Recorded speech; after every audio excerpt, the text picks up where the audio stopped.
রহমতুল্লাহ।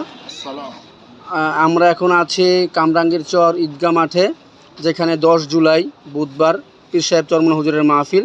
ওই মাহফিল সংক্রান্ত বিষয়ে এখন কার্যক্রম কিভাবে চলছে, কত দূরে গিয়েছে, সেই বিষয়ে আমরা মাহফিল বাস্তবায়ন কমিটির পক্ষ থেকে জানবো ইনশাআল্লাহ। জি হুজুর, মাহফিল সংক্রান্ত বিষয়ে একটু বলেন। আসসালামু আলাইকুম রহমতুল্লাহ বারকাতু। অত্র কামরাঙ্গীচর থানাবাসী দিনদার ভাইয়েরা, আলহামদুলিল্লাহ আমরা ঈদগাহ ময়দানে আসছি, ঈদগাহ মাঠে আসছি।